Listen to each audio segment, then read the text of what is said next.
ओम शांति।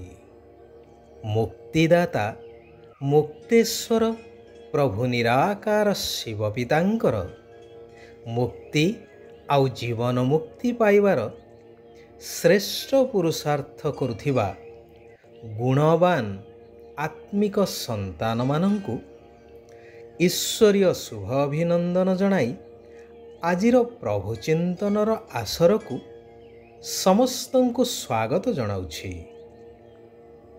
रामायणर कथा समस्ते जानिछन्ति। जेतेबेले रामचंद्र पितृसत्य पालन करी सीतांक सह वनवासरे बाहरिले सेतेबेले अन्य भाई माने मध्य तांको सह वनकु जिबा पई बाहरिले, परंतु रामचंद्र समस्तंकु एथिरु निवृत्त कराइले बुझासुझा करी। हेले लक्ष्मण को साथीरे नेबा पई राजी होई गले एवं नेले मध्य, जिए कि संपूर्ण वनवास काल रे आहार एवं निद्रा त्याग करिथिले। यह शास्त्र रे उल्लेख अछि। यह पछर रहस्य को बुझाई शास्त्र रे मध्य यह उल्लेख अछि कि रावणर महापराक्रमी पुत्र मेघनाद, जिए कि इंद्रजीत नाम विख्यात तपस्या बल रे बर पाइथिला कि ताकू केही परास्त करि परिबे नाही, मात्र जिए 14 वर्ष काल निद्रा आउ आहार त्याग करिथिबो तांकरी हातरे तार मृत्यु होई परिबो।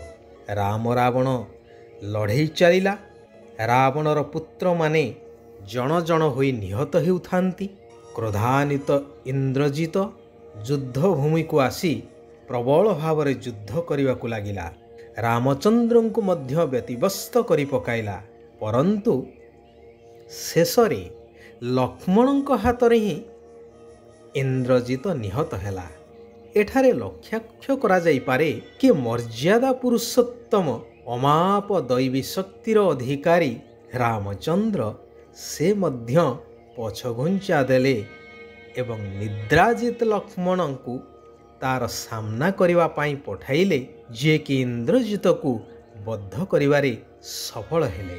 सेथिपाई उचित अर्थरे कहा जाइछि कि किछि महान कार्य करिवा पाई हेले किछि त्याग मध्य करिवा को पड़िथाए। लक्ष्मण निद्रा त्याग करी निरोला रात्रिर अंधकार भितरे आसुरी शक्ति उपरे विजय प्राप्त करिवा पाई मर्यादा पुरुषोत्तमंकर सेवा करी तांको ठारू दैवी शक्ति प्राप्त करुथिले, जहा शेषरे तांको सफलता आनी देइथिला।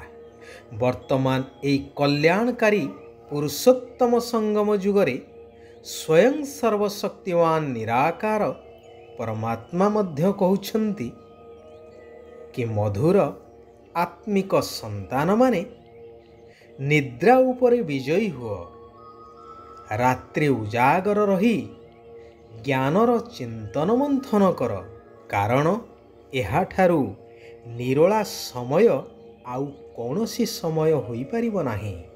बुद्धि को एकाग्र करिवार यह सर्वोत्कृष्ट समय अटे। तेणु उजागर रहिबा सहित शिव बाबांक स्मृति रे रुह, तेबे जाई पांच विकार रूपी माया उपरे विजयी होई सदा खुशी रे रही पारिबो। खुशीर पारा बा निशा सर्वदा रही पारिबो। भगवान कहउछन्ति एई स्थूल दुनिया रे अनेक छुट्टी दिवस मना जाई सरकारी बा बेसरकारी स्तर रे एहार लाभ उठेई थांती। जेपरिक प्रत्येक सप्ताह रे गोटिए दिन निश्चय छुट्टी दिवस रखा जाई थाए शरीर को विश्राम देवा पाई, परंतु एही ज्ञान मार्ग रे तुम मानंकु गोटिए सेकेंड मध्य छुट्टी नेबा अनुचित, जेहेतु एई संगम जुगर प्रत्येक सेकेंड बहुमूल्यवान। ଏହି ସ୍ୱଳ୍ପ ସମୟ ସୀମା ବିଶିଷ୍ଟ ସଙ୍ଗମ ଯୁଗରେ ସାରା କଳ୍ପର ଅର୍ଥାତ୍ ଜନ୍ମ ଜନ୍ମାନ୍ତରର ବିକର୍ମ ବା ପାପର ବୋଝ ସମାପ୍ତ ହୋଇଥାଏ। ତେଣୁ ଏହି ସଙ୍ଗମ ଯୁଗର ପ୍ରତ୍ୟେକ ସେକେଣ୍ଡ ବର୍ଷ ବର୍ଷ ସହିତ ସମାନ ଅଟେ। ଏଥିରେ ପ୍ରତି ନିଶ୍ୱାସରେ ଶିବ ବାବାଙ୍କୁ ୟାଦ କରିବାକୁ ହେବ ବା ମନେ ପକାଇବାକୁ ହେବ। ଶିବ ପିତାଙ୍କର ଶ୍ରୀମତ ଅନୁସାରେ ରାତିଦିନ ଆତ୍ମିକ ସେବାରେ ଲାଗି ରହିବା ଦରକାର। ଆଜ୍ଞାକାରୀ ବିଶ୍ୱସ୍ତ ହୋଇ ଶିବ ପିତାଙ୍କର ୟାଦ ଦ୍ୱାରା ବା ସ୍ମୃତି ଦ୍ୱାରା ବିକର୍ମକୁ ବିନାଶ କରି ସମ୍ମାନର ସହିତ ସିଧାସଳଖ ଆତ୍ମିକ ଘର ନିରାକାର ଦୁନିଆ ବା ବ୍ରହ୍ମଲୋକକୁ ଯିବାର ଅଛି। ଶେଷ ସମୟରେ ଧର୍ମରାଜଙ୍କର ଦଣ୍ଡରୁ ମୁକ୍ତ ହେବା ପାଇଁ ପୁରୁଷାର୍ଥ କରିବାକୁ ମଧ୍ୟ ପଡ଼ିବ। ଆତ୍ମା ଓ ଶରୀର ଉଭୟଙ୍କୁ କଞ୍ଚନ ଅର୍ଥାତ୍ ସୁନା ସଦୃଶ କରିବାର ସେବା କରିବା ଦରକାର ବା ପୁରୁଷାର୍ଥ କରିବା ଦରକାର। ସେଥିପାଇଁ ନିରାକାର ପିତା ତୁମ ନିରାକାର ଆତ୍ମାମାନଙ୍କୁ ମଧ୍ୟ ଗୋଟିଏ ସେକେଣ୍ଡର ଛୁଟି ଦେଉନାହାନ୍ତି। କହୁଛନ୍ତି ଚାଲିବା, ବୁଲିବା, କର୍ମ କରିବା ଆଦି ସମୟରେ ନିରନ୍ତର ମୋ ସ୍ମୃତିରେ ରହି ନିମିତ୍ତ ହୋଇ ସବୁକିଛି କରିଚାଲ। କେବେ ହେଲେ ଈଶ୍ୱରୀୟ ଆଜ୍ଞାର ଉଲ୍ଲଙ୍ଘନ କରି ନିଜର କଲ୍ୟାଣ କରିବା ଉଚିତ ନୁହେଁ। ଏହି ସର୍ବଶ୍ରେଷ୍ଠ ପାଠପଢ଼ା ସମୟରେ ଯାଞ୍ଚ କରିବା ଦରକାର କି ବୁଦ୍ଧି ଏଣେ ତେଣେ ଚାଲିଯାଉ ନାହିଁ ତ। କେବେ ବି ଏହି ସର୍ବୋଚ୍ଚ ପାଠପଢ଼ାକୁ ଛାଡ଼ିବା ଉଚିତ ନୁହେଁ।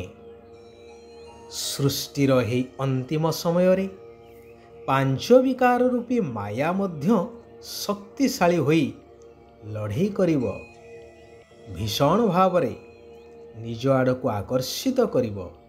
ତେଣୁ ମାୟାର ଏହି ଲଢ଼େଇରେ ବିଜୟୀ ହେବା ଦରକାର। ଶିବ ବାବା କହୁଛନ୍ତି ବିଶ୍ୱର ସର୍ବ ଆତ୍ମାଙ୍କୁ ଶୁଭ ଭାବନା, ଶୁଭ କାମନାର ଆଞ୍ଜଳି ଦେଇଥିବା ବା ଆଞ୍ଜଳି ପ୍ରଦାନ କରୁଥିବା ସଚ୍ଚା ସେବାଧାରୀ ହୁଅ। ଏହା ହିଁ ସହଜ ଏବଂ ସର୍ବଶ୍ରେଷ୍ଠ ସେବା ଅଟେ। ଯେଉଁଠାରେ ରହି ମଧ୍ୟ ଏହି ସେବା କରିପାରିବ। କେହି କିପରି ବି ହେଇଥାଉ, କେହି ଗାଳି ମଧ୍ୟ ଦେଇଥାଉ, ତେବେ ବି ତୁମେ ସେମାନଙ୍କୁ ନିଜର ଦିବ୍ୟ ଗୁଣର ଭଣ୍ଡାରରୁ ଶୁଭ ଭାବନା, ଶୁଭ କାମନାର ଆଞ୍ଜଳି ନିଶ୍ଚିନ୍ତ ଦିଅ। ତେବେ କୁହାଯିବ ସଚ୍ଚା ସେବାଧାରୀ। ପବିତ୍ରତା ହିଁ ବ୍ରାହ୍ମଣ ଜୀବନର ମୁଖ୍ୟ ଆଧାର। ଏହାକୁ କେବେ ହେଲେ ଛାଡ଼ିବା ଅନୁଚିତ। କୁହାଯାଏ ନା, ଧରତୀ ପରିଏ ପର ଧର୍ମ ନା ଛୋଡ଼ିଏ। ଆତ୍ମାର ସ୍ୱଧର୍ମ ଶାନ୍ତ ଏବଂ ନିଜସ୍ୱ ଘର ପବିତ୍ର ଧାମ ପିତା ହେଉଛନ୍ତି ପବିତ୍ରତାର ସାଗର। ଆମର ଆଦି ସ୍ୱରୂପ ମଧ୍ୟ ପବିତ୍ର ଦୈବୀ ସ୍ୱରୂପ।